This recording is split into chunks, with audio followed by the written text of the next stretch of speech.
Hello everyone, Counterspell Hater here, back with another not an EDH guide, actually, an EDH request. Thank you to the fellow viewer who made the request. And if you want me to cover a certain commander like I'm going to be today as requested, you just have to be the first to comment on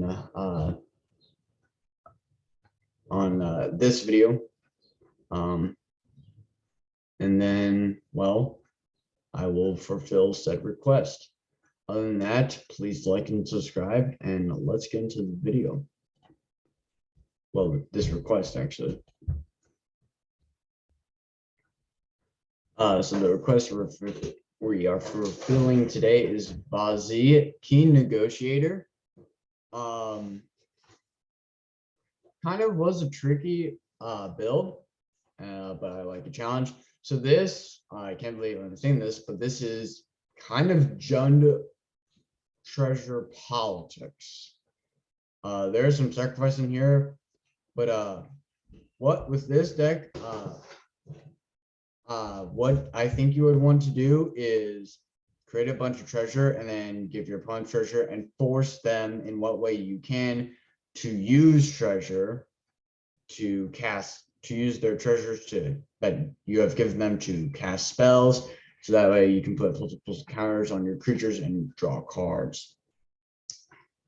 So we've got treasure makers, and then we've got like stuff that'll kind of for politics and or will force our opponents to use treasures. So first off, we have Revel in Riches as a win condition, of course. Dockside Extortionist, amazing creature for this deck. Definitely would recommend, since your opponents could have a lot of artifacts on their side of the board. Captain Landry Storm, since we most likely will be sacrificing treasures to use them to kind of go further into our plan. So when Landry here will get a buff for every time we sacrifice a treasure until end of turn, and she has haste. Old Gnawbone, definitely would also recommend that you put this in your deck, in this deck, because it can create you a lot of treasure tokens, and since you are sometimes with your commander buffing up your creatures, they'll be able to do more damage and therefore create you more treasure. So definitely would recommend this as well. Zorn allows you to create additional treasures in addition to what you are already creating. Academy Manufactor, excuse me. So now instead of creating just treasure tokens, you're also creating clue and foods in addition to that. So this now gives you card draw and life gain, which is nice. Doubling season, double the number of tokens we can create. Pitiless Plunderer, create more treasure. Iridescent Horn Beetle, since we're going to be putting plus counters on our stuff when our commander activates, that'll be great for us because then that can get us a lot of tokens. Trust me, this thing gets off in quick. Go watch some of my MTG videos. Like and subscribe. To go along with it, and more so with this deck, also would recommend this Mazrek Crawl Death Priest, since any player sacrificing another permanent will buff up our entire board, which can get off in quick since treasures are sacrificed for mana, and mana is very important. Therefore, our team is going to get buffed up a lot. Franco Tintry Kingpin, very nice synergy with that as well. Since he's getting buffed, he will create us more and more goblins. And he can also get buffed by our commander, of course. Champion of Lambolt could be fatal towards our opponent if they're unable to block it. And this can easily get very big. Mycolith since we're able to put plus counters on creatures, we can increase the amount of saplings we create at the beginning of our upkeep, because the number of saplings we create depends on how many plus counters are on Mycolith. We can also use Devour to get a lot in the beginning. So that's nice. Godfather Statue. This is one of our ways to force our opponents to use treasures. Not only making our opponents have to spend 2 more generic mana on their spells, but also at the beginning of our end step, each opponent loses 1 life, and that can kind of add up quick, and your opponents are definitely going to want to get rid of this. So they may be tapped out, so they're going to have to use those treasures if they have any. Jolene, the Plunder Queen. This can create our opponent's treasure tokens as well, and gives us an additional treasure token if we would create 1 or more treasures, and then we can sacrifice 5 to buff up Jolene, I think it is. Hellkite Tyrant as another win condition. Great one in this deck because we create 10 treasure tokens, then we target our opponent. Well, one of them who isn't able to block this. We then use Vazi's ability to have that player create 10 treasure tokens. And then if this says haste or it's already been out, then all we have to do is just fly over, deal combat damage, and then we will have 20 treasures. And if we sacrifice none of them, and it comes all the way around to our next turn, at the beginning of our upkeep on that turn, we'll win the game since we'll have 20 or more artifacts. Not to mention, because of this thing's combat trigger, this can also get us some scary artifacts like Unwinding Clock, or what is it? Clock of Omens, I think it is. Ward of Bones. This is kind of another way to force our opponents to spend treasures to cast spells, because each opponent who controls more creatures than you can play creature cards. The same is true for artifacts, enchantments, and lands. So what we could do is have our opponents create a whole bunch of treasures, and we sacrifice all of ours, and then most likely, since they'll have more treasures than us, they'll be forced to sacrifice their treasures. I mean, they don't have to use them, but it'd be a waste of mana not to, and all MTG players don't like to waste things necessarily. So yeah. So this is one of our ways to force our opponents to use our treasures. Ravenous Squirrel, since we're sacrificing treasures, this will get bigger and bigger since those are artifacts we are sacrificing. And we can sacrifice treasures manually or creatures we control manually to Ravenous Squirrel to gain life and draw cards. Throne of Geth, we can sacrifice treasure to this to proliferate. So this can give us more plus encounters, and if we have it, give our opponents more poison counters, bring them even closer to death. What's the fun in that? I mean, if you're an infect player, Stimulus Package, we can sacrifice treasures to create 1/1s. And that'll be nice because then we can sacrifice those creatures. Teferi's Puzzle Box. This is interesting because if your opponent has something valuable in their hand, but they know it's going to get wheeled away, then they're going to obviously want to respond and maybe even play as much as they can. So before their next turn, this might kind of in a way force them to cast all their stuff, and in doing so, they might use some treasure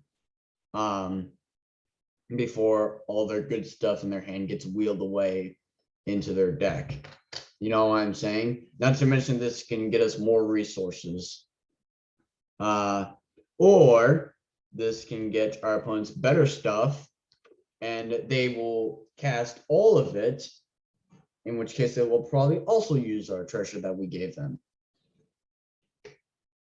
Same idea with Molten Psyche, except this can also deal a whole bunch of damage. Magus of the Wheel, Reforge the Soul, all wheel effects to do what Teferi's Puzzle Box will be doing in this deck. Threaten to take away possibly good stuff or give them better stuff so that they can cast it and use all mana that they have, including treasures available. Vidalcan Ori, since we'll be wheeling away, we'll be able to play out stuff we want to play out.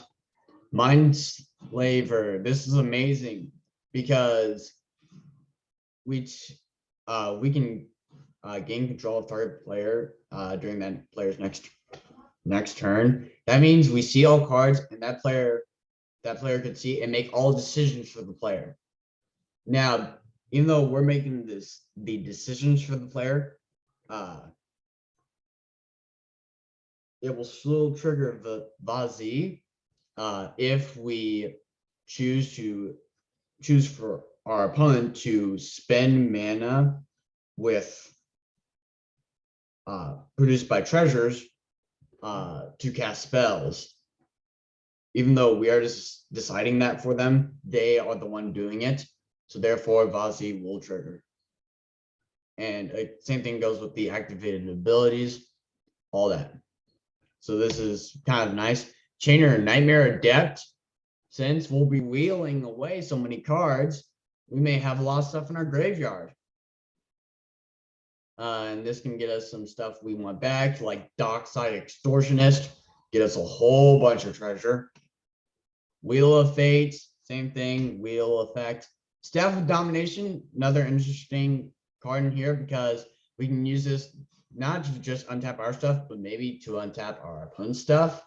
That way they can use their creatures a lot, their creatures' activated abilities a lot, if it costs them mana. And they may end up using treasure. We can kind of like make politics. So this is kind of a politics card. Dozer. Great card in here because this can destroy target land, and if it was non-basic, then we untap Dozer. So the thing with this is this can get rid of something like Gaia's Cradle or the Academy Ruins, or like some other like Field of the Dead or Urborg or Cabal Coffers. Point is that this is, as we destroy more lands, that narrows our opponent's options down more and more, and eventually they will have to resort to using treasures that we give them, therefore triggering our commander a lot more. Dragon Mage, wheel away. Greater Gargadon, we can sacrifice a whole bunch of treasures to this if we don't want it. Probably not going to be sacrificing lands or creatures. And then that could end up being a 1 mana 9/7 at the cost of 10 treasures. So actually, well, it may be cheaper to just hard cast it if you're using treasures, because you pay the 1 red to suspend it. And then you'd have to sacrifice 10 treasures to remove the 10 time counters. So that'd be 11 treasures you'd be using. Just saying. Dark Deal, another wheel effect. Brass's Bounty can create us a lot of treasure. Just more treasure effects. Felt there wasn't enough, so I added some more. Tempting Contract, great.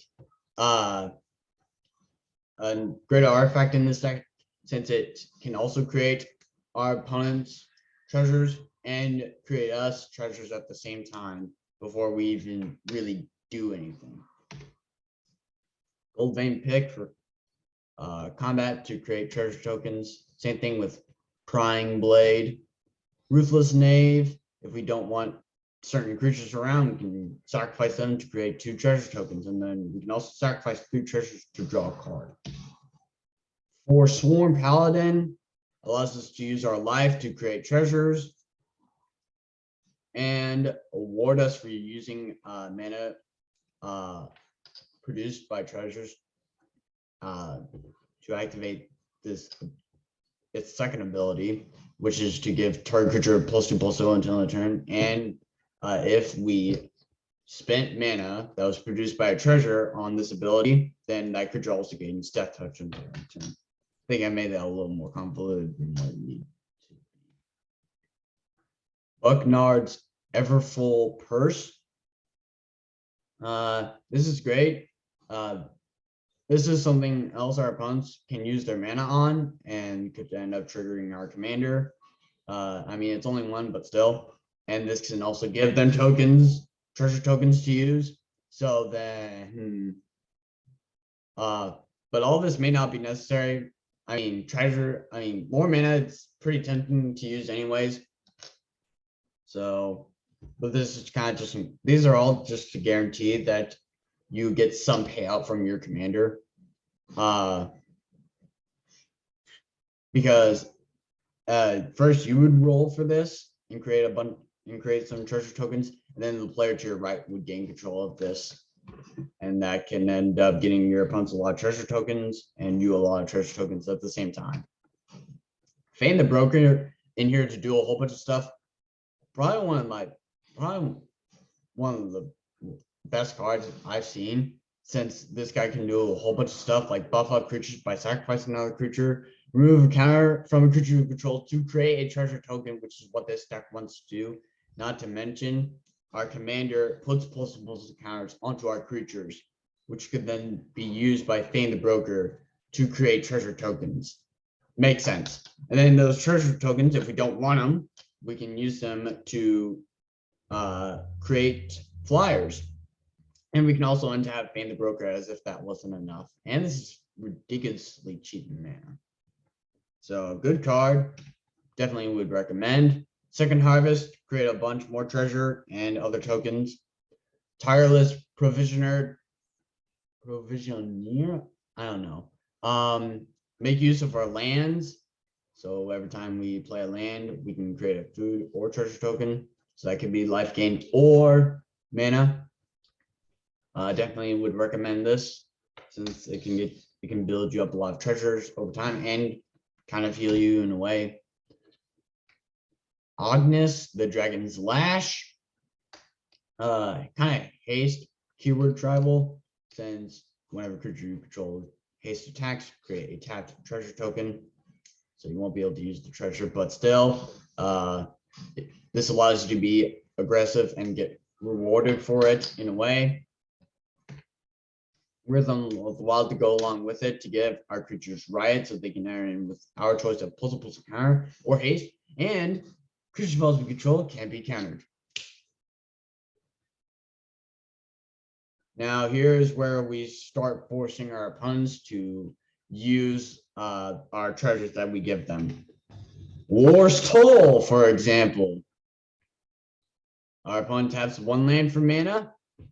All their other lands become tapped. Not to mention it forces them to attack with all their creatures, leaving our opponents completely defenseless.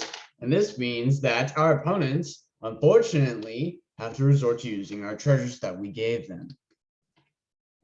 Mana Barbs makes it painful to use lands when our opponents, when any player taps a land for mana, it's going to be painful. Stone Shaker Shaman to make each player sacrifice an untapped land at the end of their turn. Mayhem Devil finally for damage, since we're sacrificing so many things. Treasure Vault, create a bunch of treasures. Karn's Bastion, proliferation. And then we have 16 swamps, basic, 16 basic forests, and 16 basic mountains as you can see. And with that, the end of this Commander EDH request starring Vazi Key Negotiator. I hope you enjoyed this request video.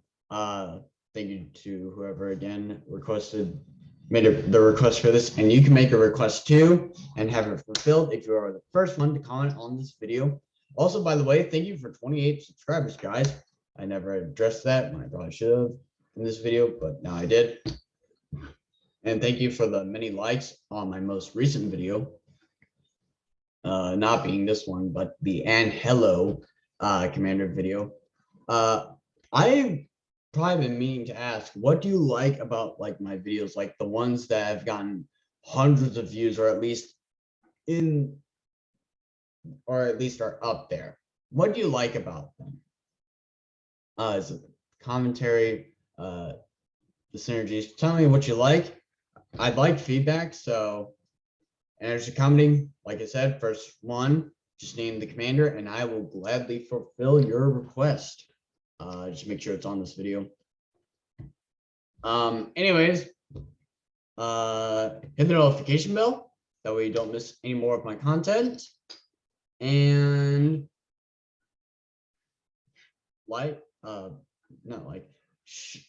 please share this video with others. That's what I meant to say. Share this video with others, along with other videos found on my channel. Go watch my other videos. And that's going to be it. Thank you, guys. And thank you to all who are watching. Thank you to all of you, all 28 of you who are currently subscribed. And I will see you all next time. Bye-bye.